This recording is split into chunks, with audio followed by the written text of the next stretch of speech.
라오디게아 교회의 사자에게 편지하라. 아멘이시요 충성되고 참된 증인이시요 하나님의 창조의 근본이시니가 이르시되 내가 내 행위를 아노니 내가 차지도 아니하고 뜨겁지도 아니하도다. 내가 차든지 뜨겁든지 하기를 원하노라. 내가 이같이 미지근하여 뜨겁지도 아니하고 차지도 아니하니 내 입에서 너를 토하여 버리리라. 내가 말하기를 나는 부자라 부요하여 부족한 것이 없다 하나 내 곤고한 것과 가련한 것과 가난한 것과 눈먼 것과 벌거벗은 것을 알지 못하는도다. 내가 너를 권하노니 내게서 불로 연단한 금을 사서 부요하게 하고 흰 옷을 사서 입어 벌거벗은 수치를 보이지 않게 하고 안약을 사서 눈에 발라 보게 하라. 무릇 내가 사랑하는 자를 책망하여 징계하노니 그러므로 내가 열심을 내라 회개하라. 볼지어다 내가 문 밖에 서서 두드리노니 누구든지 내 음성을 듣고 문을 열면 내가 그에게로 들어가 그와 더불어 먹고 그는 나와 더불어 먹으리라. 이기는 그에게는 내가 내 보좌에 함께 앉게 하여 주기를 내가 이기고 아버지 보좌에 함께 앉은 것과 같이 하리라. 귀 있는 자는 성령이 교회들에게 하시는 말씀을 들을지어다. 오늘 말씀에서 주님은 라오디게아 교회가 차지도 뜨겁지도 않다고 책망을 하십니다. 여기서 차지도 뜨겁지도 않다는 말씀은 무엇을 말씀하시는 걸까요? 저는 이 말씀을 묵상하면서 라오디게아 교회가 이 세상 가치관을 바꾸지 않은 채 예수님을 믿는 상태를 가리켜 차지도 뜨겁지도 않은 상태라는 것을 생각해 볼 수 있었습니다.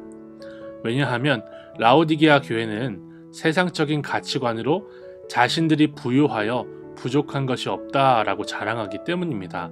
주님은 그들이 가난하고 헐벗고 심지어 눈이 멀었다라고 진단하시는데요. 자신들은 세상에서 부유하고 부족함이 없다고 자랑하는 것이 라오디게아 교회였습니다. 이처럼 우리가 이 세상 가치관과 기준을 주님을 아는 지식 안에서 주님의 가치관으로 바꾸지 않은 채 신앙생활을 하는 것을 가리켜 주님께서 미지근하다라고 진단해 주신다는 것을 생각해 볼 수 있습니다. 이렇게 세상적인 부와 명예 그리고 성공에 대한 가치관을 바꾸지 않은 채 예수님을 믿는 라오디게아 교회의 상태를 주님께서 정확하게 보여주고 계시는 것입니다. 세상적인 가치관으로 보았을 때 부요하여 부족한 것이 없다라고 했던 라오디게아는 주님이 보시기에 곤고하고 가련하고 가난하고 눈 멀고 벌거 벗었다는 것이죠. 이 세상의 관점으로는 부요해 보이는데 주님이 보시기에 가난한 것입니다. 이 말씀을 묵상하는 우리는 이 세상의 관점으로 우리 자신과 이 세상을 바라볼 것이 아니라 주님의 관점으로 이 세상과 우리 자신을 볼 수 있어야 된다는 것을 교훈받습니다. 이 세상에서는 좋은 학벌, 많은 재산을 가지면 부족한 것이 없다라고 말을 합니다. 그러나 우리는 이런 것들을 볼 때 주님 앞에서 그 곤고함과 가련함, 가난함과 눈멀고 벌거벗은 영적인 상태를 볼 수 있어야 하는 것이죠.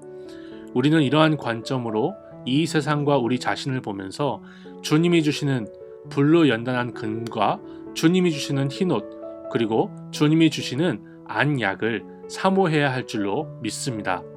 저는 고등학교 2학년 때 소명을 받으면서 굶어 죽을 각오를 했습니다.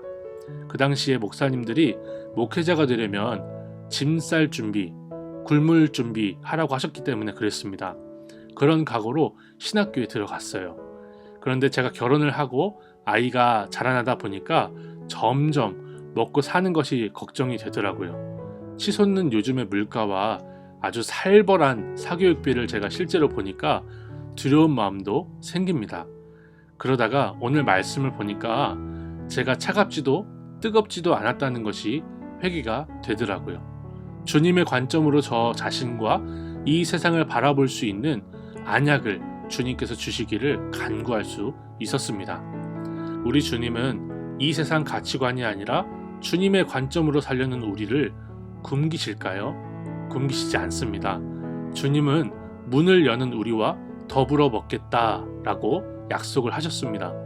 단순히 주님이 우리를 영적으로만 먹이시는 것이 아닌 것 같습니다.